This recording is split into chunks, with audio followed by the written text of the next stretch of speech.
You go in, you get the ultrasound, you hear the heartbeat, you see the little toes, and they say, look, he's got 5 toes. And, they tell you the sex if you want to know. But not me. He said I was going to die. How am I going to either find him a mom or figure out, I need this kid to have a mom? And so I started researching, what are these tumors? I remember K-Dub, right? Kevin Reese has been talking about this stuff. Let me see what's on his page. I don't believe that I'm the only person who's watching him, in whose life he saved. I don't really think that he knows the impact. When my son graduates from whatever school he decides to go to, I'm going to send Kevin the picture or whatever. A copy of the degree. This would not have been possible without you. So back in 2013, there was a pregnant woman that was told that she had 3 months to live and that she was going to bleed out during childbirth. She ended up finding me because she was, maybe an hour away from me, and she hired me. She took my protocols and everything worked out. She survived. Her baby was born no problem. And that kid is now almost 11 years old. The thing is she was very camera shy and very private. And she never gave me a testimonial back then. Fast forward to 2016, she sent me a text message one day out of the clear blue with the scans from her doctor's appointments and everything. And she spoke to me through the video, and afterwards I said, can I use this? She said yes. And I ended up just splicing together a video, and that became one of my biggest testimonials that I've ever had. See the baby? He's in there, right? And then they start to get a different view. And can you see the tumor? This is the tumor. And this is the birth canal. Still to this day, anytime we put it out, it goes viral and whatnot. But there are people underneath that say, this isn't real, blah, blah, blah, Well, fast forward to 2023, there's a documentary being made about me, and I thought Kim would be a great person to get on camera. But she was very nervous to get on camera. So fast forward just a week ago, here in February 2024, I get a random voice message from Kim, just out of the clear blue. And she says, I'll just play it for you. Hi, Kevin. It is Kimberly Wiggins, the woman whose life you saved with her baby. I've been practicing and building up my confidence. So if you want to interview me, or if you want somebody else to interview me, or however, I can do it, because I really, really, really want to do it. Yeah. So I said, come on in. We got studios now. The next day, she drives in about an hour, and I say, I think it would be more relaxing for you if you just sit down in an interview environment. So Coach Sean sat down with her, interviewed her for 30 or so minutes, and she did it. She told her story, and I'm very thankful that she did it, right time, right place, I guess. So I want to show you that now, and I think it's pretty powerful. And people need to see what's possible. So check out this interview from Kim. I'm here with Kim, and we're just going to talk about a little bit of her testimony with Dr. Reese and get to know a little bit more about her as well. So really quickly, before we started, Kevin literally just told me that you were from 10 years ago. Probably more. I Really? knew him, yeah, when he was K-Dub. He used to be on the radio. K-Dub is his running. Yeah, K-Dub was his radio name. He was popular, really popular DJ. 93.7. How did you get like involved with him?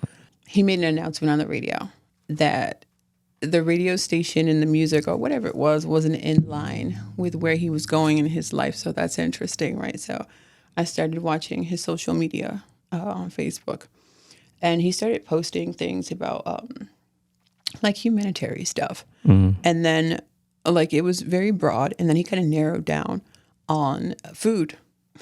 Yeah. Food and the effects of food and how that had a lot to do with companies' motivations and the way that people behave generally. And then he started to become more interested and more interested. So I watched him progress from K-Dub to Kevin Reese to Dr. Kevin Reese. Yeah. Yeah.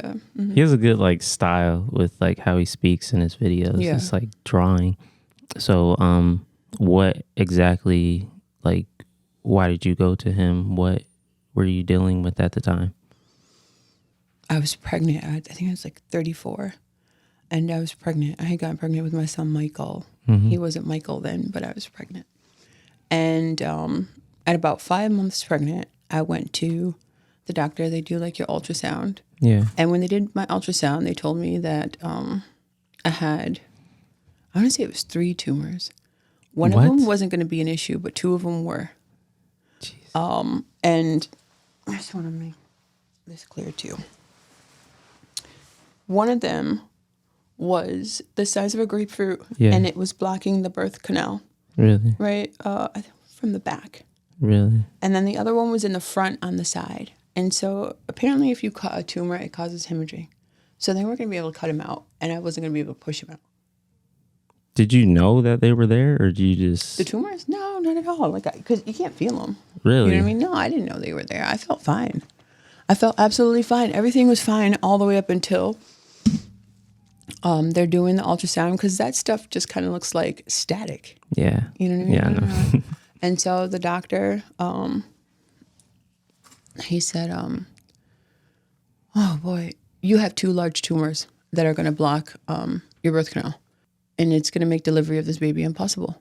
And you need to get your affairs in order. Yeah, what was going through your head when that happened? Nothing. Really? You just like in shock?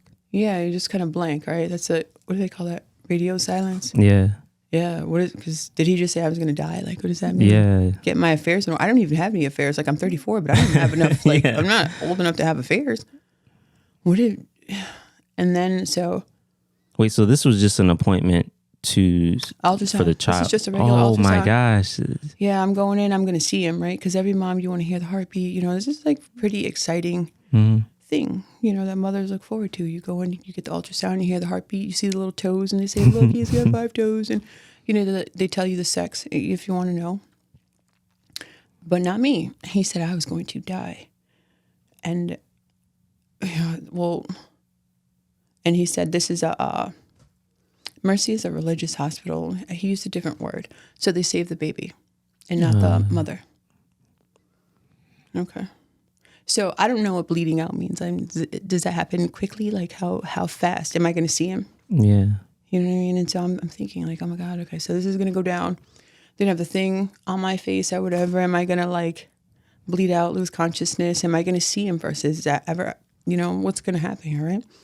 So, and the doctor, he just got up and left. It was like he was really angry about it. I don't even... Angry? Yeah, because I think that...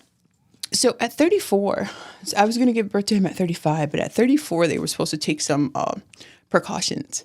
And so probably they would have recommended that I get an abortion if they had given me an ultrasound sooner. Yeah. But at that point, it was too late to give me an abortion or anything. They couldn't do anything. I couldn't get him out without like, you know, I was going to die. Yeah. Die. So I drive home, right? And I don't know, it kind of puts life into a different perspective, right? So now what, right? So now I'm bringing this baby into the world, and they're not going to have a mom. And they're not going to have a mom like immediately. Yeah, Yeah, they're going to go to the room where they keep all the babies, and this particular baby is not going to have a mom, right? So I started doing research on these tumors. Like, what are they? And Yeah, why you can't went they get straight rid to of work. them? That's Yeah, why can't they get rid of? I don't want him to not have a mom. That's like the worst thing in the world. I love my son even now. But when I was pregnant with him, I was so happy I was pregnant. Oh my god, oh my god, I was so happy I was pregnant. It was like the best pregnancy ever. This was the nicest little boy.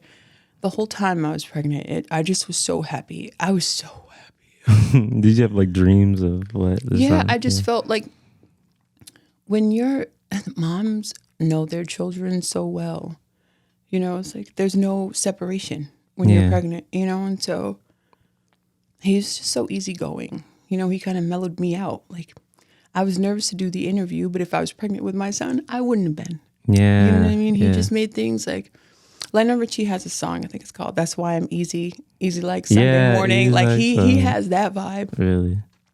So, love, right? I don't want him to not have a mom. So what can I do? How am I going to either find him a mom or figure out, like, I need this kid to have a mom?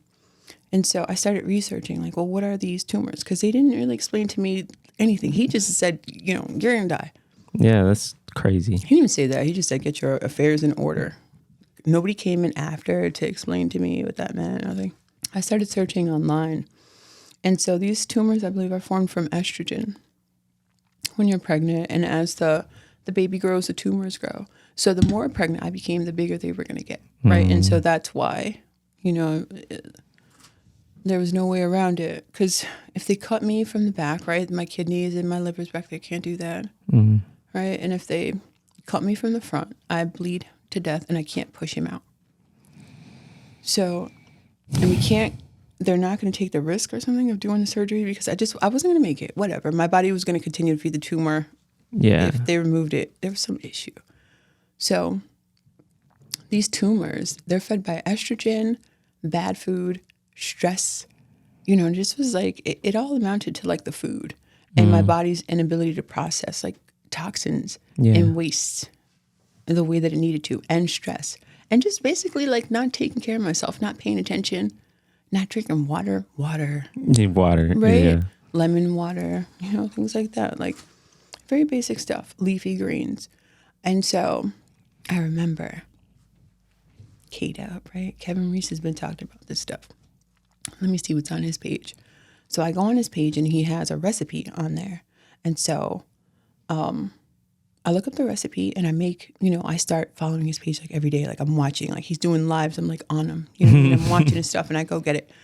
And when I first tasted it, I was like, oh, this stuff is terrible. I know. But right, I drank it but I felt better, right? Because you can feel it, like, you know, it's like tingly when you drink it. You feel tingly.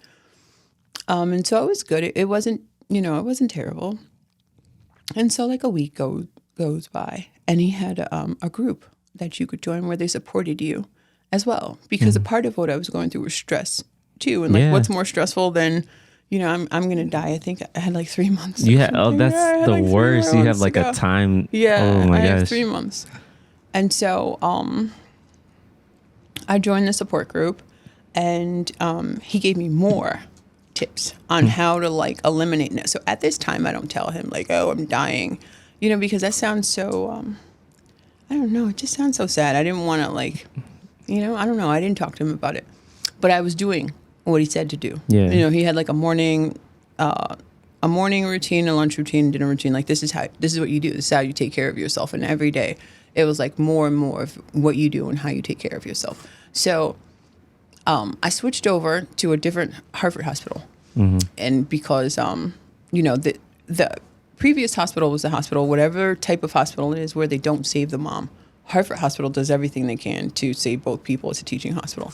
So I transferred over there, and when they did the ultrasound, there were no tumors. So this is probably about a month and a half later.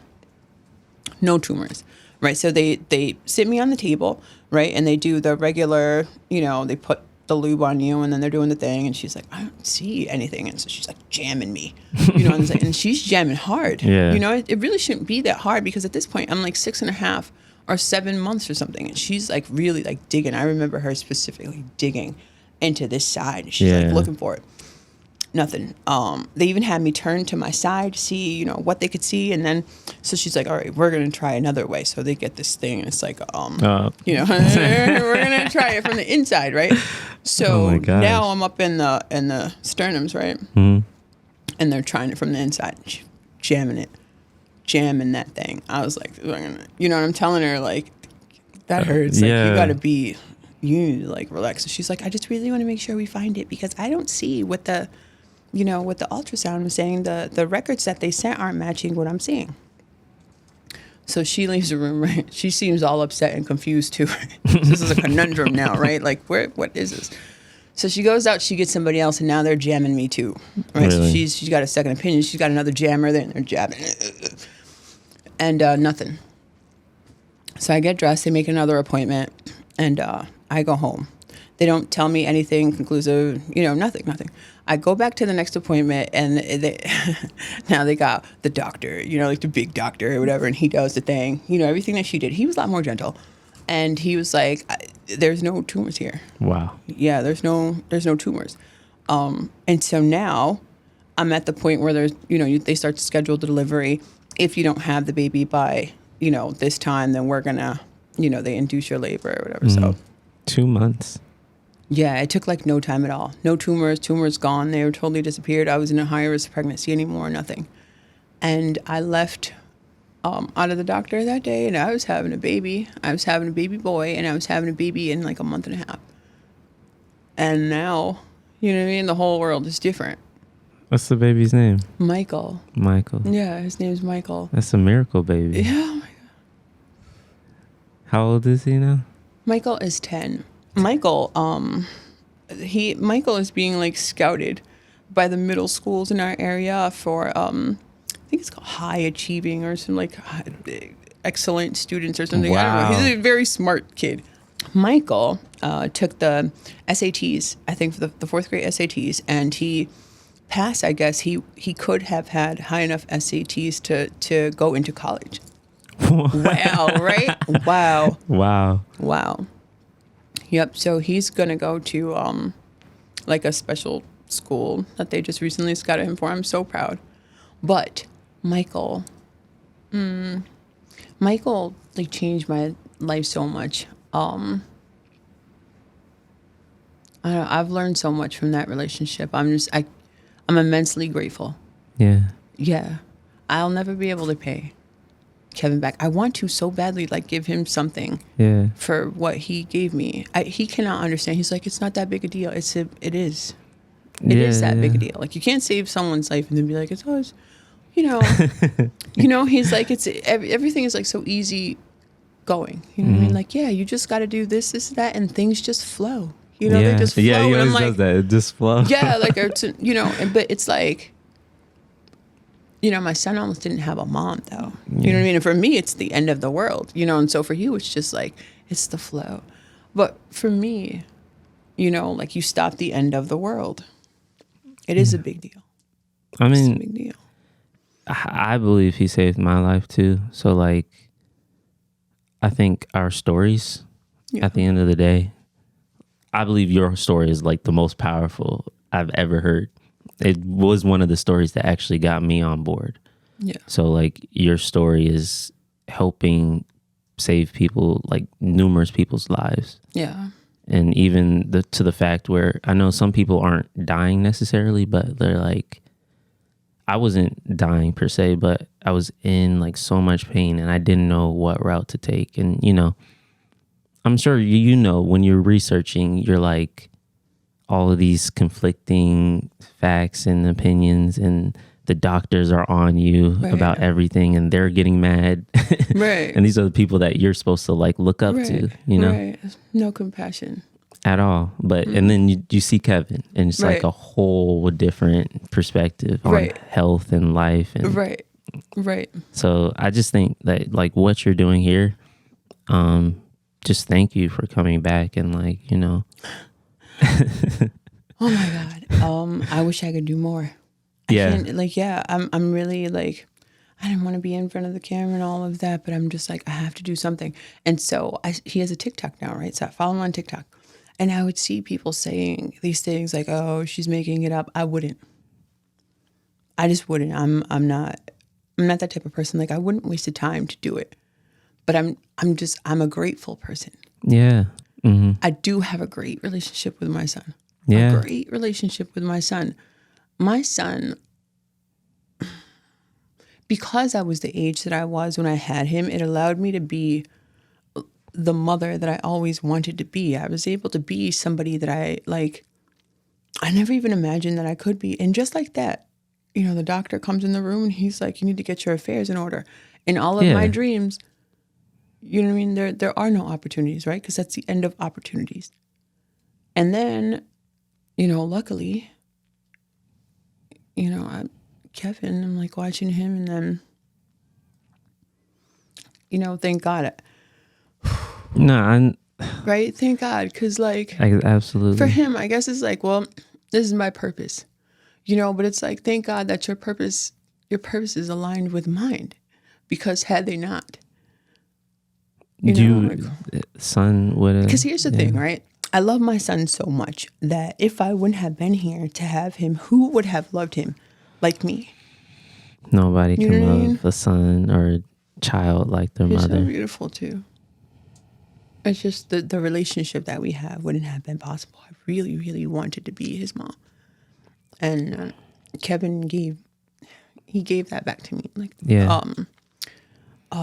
he gave me? Do you want some tissues? No, not purpose. What's the word? Meaning? No. Possibilities. Opportunity. Yeah. Space to grow. You know what I mean?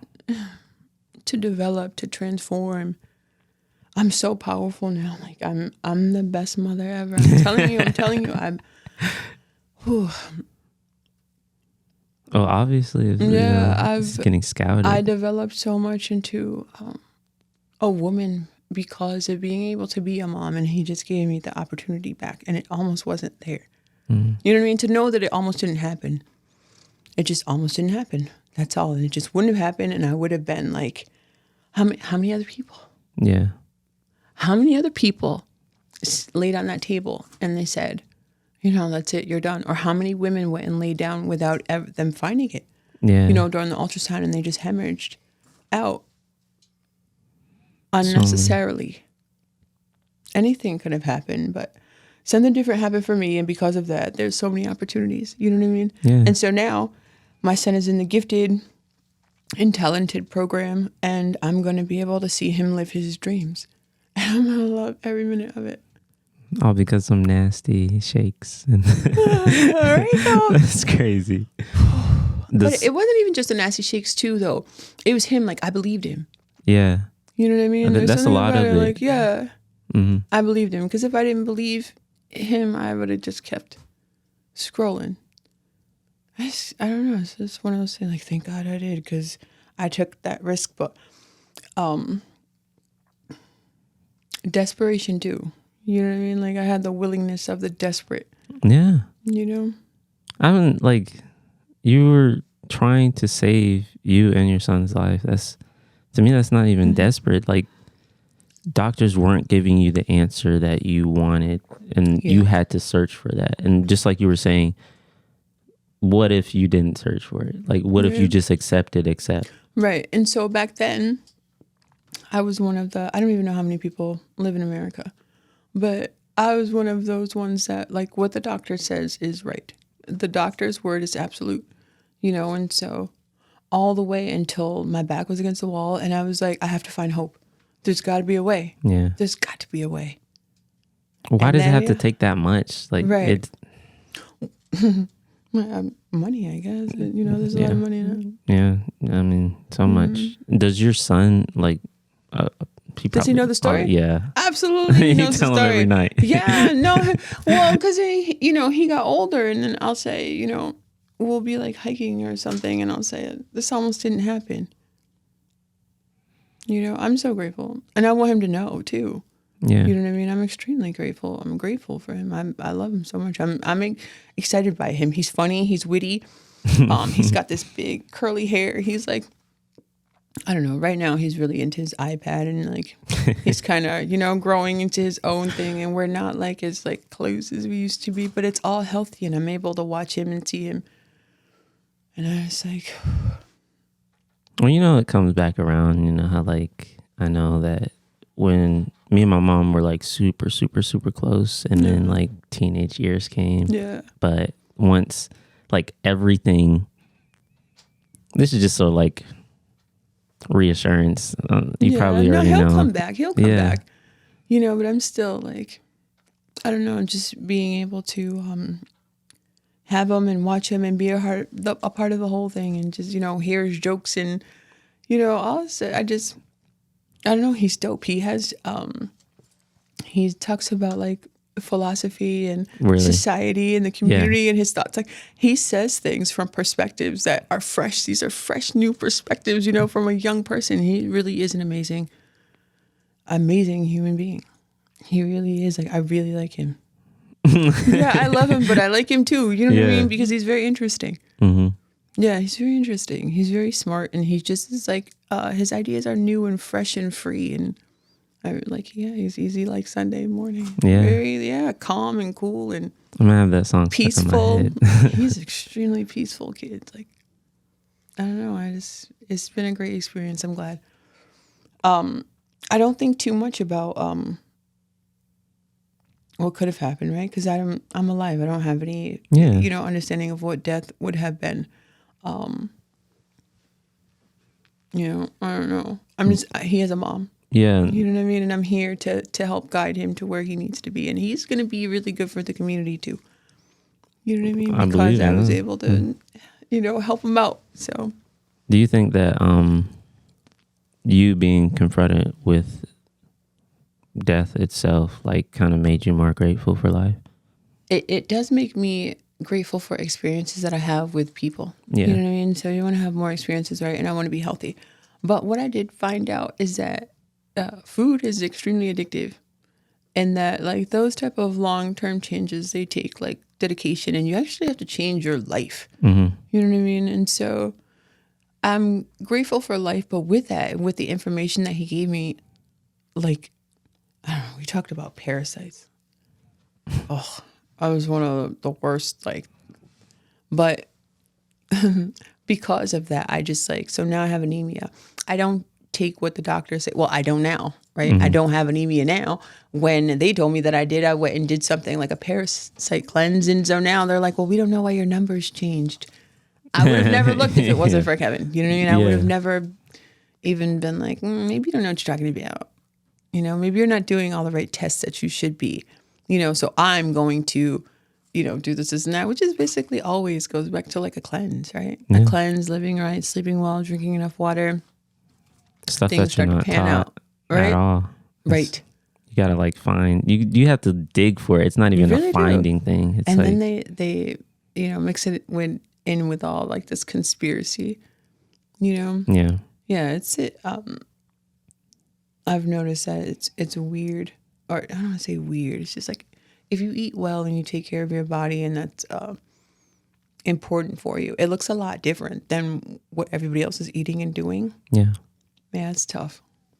But there really isn't any catch. Like I did, he made these recommendations. Mm-hmm. I took the recommendations, and so now I'm alive. There's no catch. There's no conspiracy. There's no, like, it's not rocket science. It's extremely simple. Yeah, no, he says it's so very easy. Simple. It's so, what does he say? Oh, yeah, he says it's so easy, it's hard. Like, people are like, that's it? Like, that's all I have to do? I gotta, they're like, no, this is fake. It's like, there's only so much we can do. And he says it like that, but it will change you. You know what I mean? It will. Just like when he was on a radio station, he was like, this is not really in line with, who I see myself becoming or whatever. And it just is that's how it is. You know what I mean? When you start to, respect yourself. It's Absolutely. A struggle. Yeah. I've been struggling. I struggle with it. It's difficult. Like me and chocolate. You know what I mean? And I know. You know what I mean? I know better. So it's like, I struggle with even things as simple as water. Yeah. Or for me, it just all boils down to like self-respect Now that there's no like imminent danger, like if I don't do this, I'm going to die, then it comes into, well, what quality of life do I want? Exactly. You know what I mean? How vibrant do I want to be? How upright do I want to stand? How, much memory do I want to be able to recall? Because if I'm lethargic and, anemic and I'm not sleeping well and, I'm all dehydrated, what kind of quality of life is that? Even later down the line, you're just sitting in bed all day. Like, they're like one of the doctors that conflict with Kevin, or like, they just hate Kevin. One of his that comebacks. Makes me so sad. I know. It's because it's like stop trying to. If he listened to them, that like when you just said that actually hurt my heart.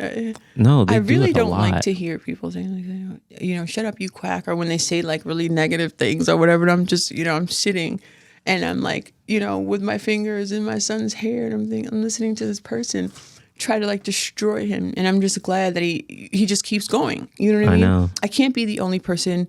I don't believe that I'm the only person who's watching him, and whose life he saved. Like, I don't really think that he knows the impact. When my son graduates from whatever school he decides to go to, I'm going to send Kevin the picture or whatever. A copy of the degree. Like, this would not have been possible without you. Yeah. Yeah, absolutely. Absolutely. 100%. Of course. What the hell's that doctor's problem? He's so much. I mean, like, no, like. Because the thing is, like, they're not healers. They treat sickness. That's what and they have the same conditions. They die from the same conditions they're treating their patients for. So it's like, how are you going to give me advice and we're going to be in the same boat anyways? Like, I don't want to be in your boat. I want to be on the yacht. I want to be on the, the cruise. And what was one thing he said was, a comeback to whatever Kevin was saying. He was like, people are living longer than ever before. And I'm like the first thought that came to my head, I'm like, are people really living? Is sitting in your bed in your own urine sometimes on meds? Yeah, on meds. Lots is that of living? Meds. That's wow. I want to live my life like that until I'm like 80, and then that's living to them. Well, you'll be working. The point is to keep working, right? Oh yeah, they're bringing up the. I mean, my thought is like, Kevin is a healer, right? But so, okay, here's the two things, right? Yeah. Doctors, they treat sickness, so you have to stay sick for them to have business, right?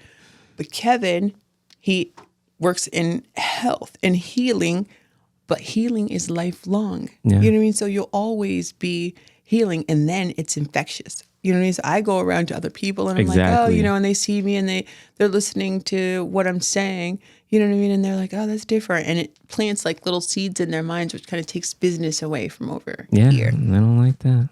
Kevin's not going to run out of business. There's so many people who, it's just as simple. There's got to be like, I don't know, 1, 2, 3 basics, and they can't do it. And I think that a lot of it has to do with addiction as well. Like, they put stuff in the food to keep you eating that stuff. And then the doctors treat you. They do not cure you. Yeah. They treat you so they can have you live as long as possible and treat you for as long as possible. So I think every time doctors say something, the opposite way.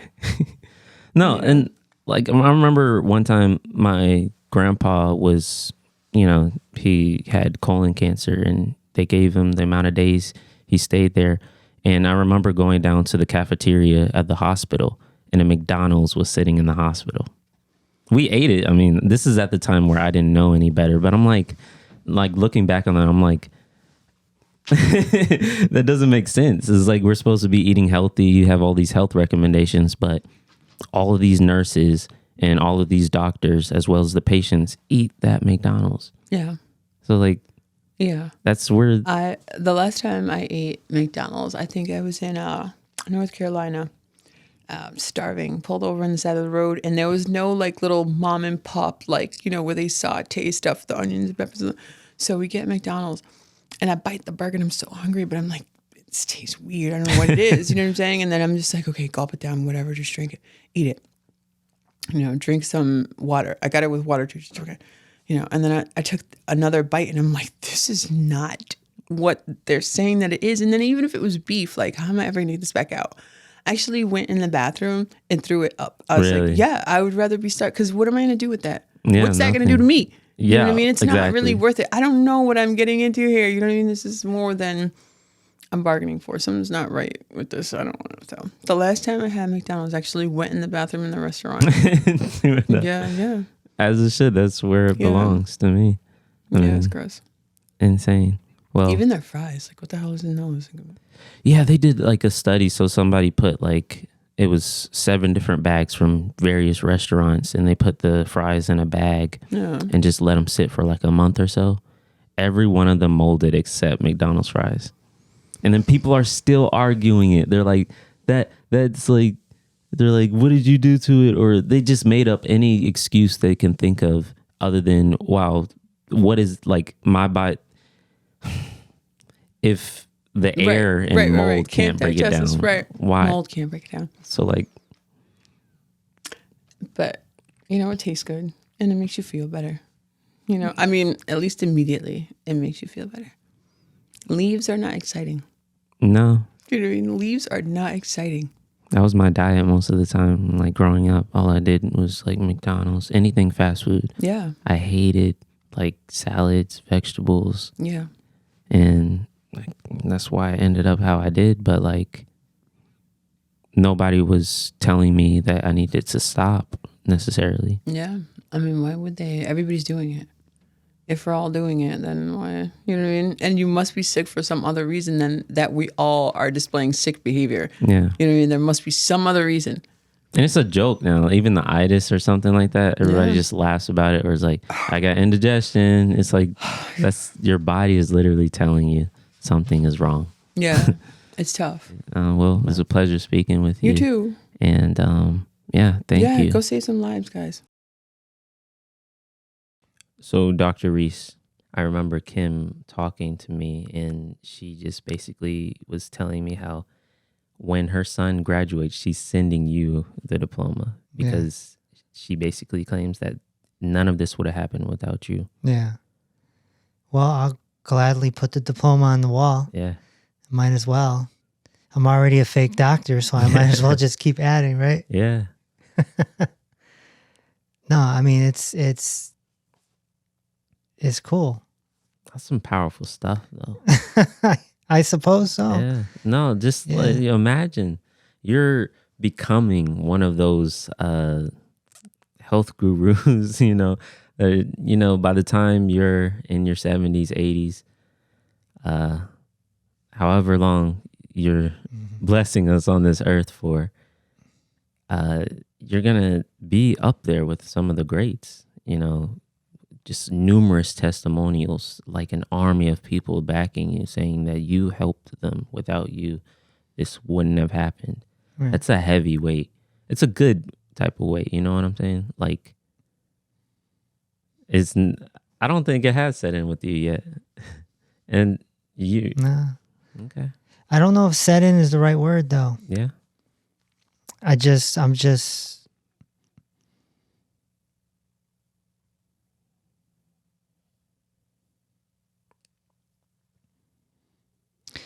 Yeah, equanimity, you know, to not fall into the Santa Claus thoughts and not fall into the Michael Myers thoughts. Yeah. And just stay even, you know. The Kim's situation is over 10 years old. Wow. So it's like ancient history to me, you know. So I'm very appreciative that she called us up. Mm-hmm. You know, that she called me last week and was just like feeling like she wanted to give more on camera. Yeah, she saw the comments. Like, you know how people in the comments under her testimony were claiming that she was faking it and right. all of this nonsense. And she got so fed up with that she made that whole commute just to record here in the studio. Right. And, you know, tell it how it is, basically, the best way I can put it. And I appreciate that because I always say that we're in the business of video. Mm-hmm. I mean, we're in a studio right now. Yeah. You know, people are shocked. They walk into headquarters and they're like, well, where's the clinic? Yeah. You know, it's video. We're Yeah. constantly pumping out video in order to reach the masses on social media. And so for me, the fruits of the labor are clients on video Mm-hmm. saying, I no longer have this condition, that condition, this condition, that condition. That's the goal, always. And so for Kim to come in and do that 10 years later was very appreciative of that. Yeah. That's like gold, you know. I feel like this is the new age of practicing anything. I mean, it's not even a doctor's office per se anymore. It's like everything's virtual. Yeah. We can access the most people because we're virtual. We have reach to every corner of the earth. And with that, I think that's like where the power comes. It's like this little studio has so much power. It can impact the entire world. Yeah. Just these 2 chairs, these 2 mics, these 2 cameras, this light. Yeah. Yeah. So, that was the vision when I got all this, is just, the clinic Mm-hmm. is virtual. Yeah. Headquarters is studios, Yeah. They walk in that front room. It's like clinic feel. Yeah. And then boom, studios. Studios. Computers everywhere. Computers, cameras, lights. Yeah. And a vocal booth so we can make voiceovers and music and all that for the Sunlight Sunny project and franchise. So, yeah, I don't know, man. I just, and she even said it in the interview that, or one of you said it, I don't recall, that Kevin just said, heel head to toe, and it just happened, and it just flows. Yeah, because to me, the body is doing the work. Mm-hmm. The body is doing the work. The body knows how to heal. I'm just a guide. Yeah. I'm taking people through a tour of like a historic city or something.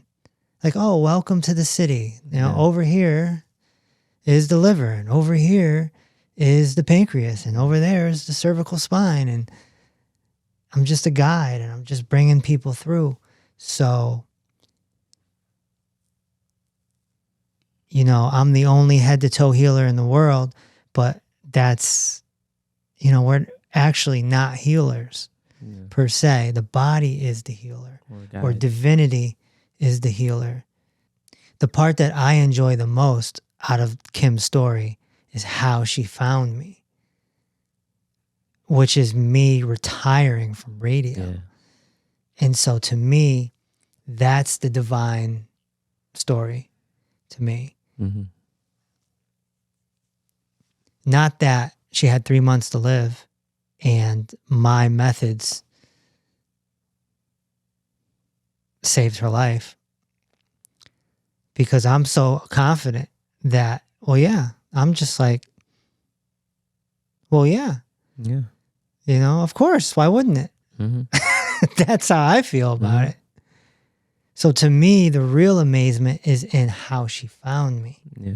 That's divinity to me. That's the synchronicities of it are crazy. How, because she told me after she left the studio, she said she was listening to the radio when I made the announcement. Yeah. This is November 2012. And she looked me up and went to my Facebook page at the time and went from there. And then she called me and became a client. And the rest is history. Mm-hmm. So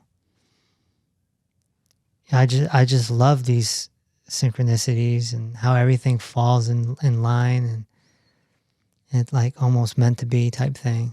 Mm-hmm. And she could have gave me a video testimonial 10 years ago, but I didn't have this clinic. I didn't have you. I didn't have Levi 10 years ago, you were 15. Junk food, everything. Yeah. You know? Levi was 12. Yeah. So the fact that she's coming 10 years later when all the ducks are in a row, the fan base is there, the haters are there, the studio is there, the clinic is set up. That's all like divine. Because she could have easily given that testimonial 10 years ago, and maybe it would have been on some crappy video because the cameras weren't as good, or, you know? Yeah, well, It's all in alignment. It also attests to like how many people, when they receive the healing from whatever whatever protocol you give to them, or like practice or whatever, that once they're on the boat, they stay there. 10 years is a long time. Yeah. That's half a lifetime for me. Yeah. So it just shows you like the impact you have on people that listen. Yeah. That take your advice as gold and really do realize like that the body can heal itself. You just have to listen to the guide. Yeah. Get healthy from head to toe. Yeah. And the question is, will the haters still be hating 10 years? In 10 years? Of course. Where would we be without our haters, huh? Started off local. Thanks to all the haters, I know G4 pilots on a first name basis. I believe that's a Drake line. Yeah. And, you know, Drake's part of the story too, so we'll see if he comes back around. But You got a lot of people under your belt. I don't think the people know. No. And Curtis Jackson. So we'll see if that all comes back around. But like I say, it's not up to me. It's not up to you. It's completely up to this divine universe. It's completely a God thing. It has nothing to do with us. Yeah. All we do is our work on Monday, and then do our work on Tuesday, and do our work on Wednesday, and do our work on Thursday. And however it shakes out, it shakes out. There's no way I could have expected a phone call from Kim saying out of the blue, I want to come in and be on video. Yeah. So let's just see how it shakes out. No, everything. Look, and we can end on this note, but this always, like, what you do always resonated with me, and mostly because my professor, I remember before I left, he always said that luck is an illusion. Yeah. You would say that this was luck, like all of this was luck. You getting viral was luck, but he said he just basically outlined luck as, well, preparation meets opportunity. Yeah. Because anybody who's lucky really has to be prepared. You can't just... We make our own luck. Yeah. Yes. Because we're prepared. And I'm on that boat now. Like, you have to prepare if you want to be successful. Yep. Because when the opportunity comes, well, it's going to flop if you're not ready. So... Well, the Grant Cardone thing is a great example. Yeah. Grant Cardone reached out for an interview Christmas Eve. Mm. So that's a while ago, and the interview hasn't happened yet. So I just take it as we're not ready. Yeah. Yet. So when he pulls that trigger, we're going to be ready for that big interview. Absolutely. And there it is. Preparation meets opportunity. Meets opportunity, yeah. I was really sad. I didn't want you to not have a mom. They said that you would be born and that you would be fine, but they said that I would not meet you. Well, that didn't happen. Thank God. That's good. Yeah, they said I wasn't going to meet you. And I really wanted to meet you. I really, really wanted to be your mom. And so that is how you got here, because I changed the way that I eat. What would that be like if you'd never met me? Because, yeah, you were pretty healthy. Although the tumors, they were competing for blood supply, because while you were growing, they were growing as well. So there was like a chance that you were in a bit of danger, but you were pretty strong. Your heartbeat was pretty strong. It really just looked like it was going to be an issue with me and that we weren't going to be able to have a relationship. I'm glad I didn't accept that. Do you have any thought about your, like the complications of your pregnancy? Like you're kind of a miracle baby. I am. Well, it makes me think that we were meant to be together. It's just nice to have a mom, right? I think that like not having a mom definitely complicates things. Thanks for saying like that for me. yeah, right? Like Yeah. having a mom makes things easier. Except for when it's time to clean your room. I think that having a mom makes things easier. And I just wanted you to have a mom. Yeah.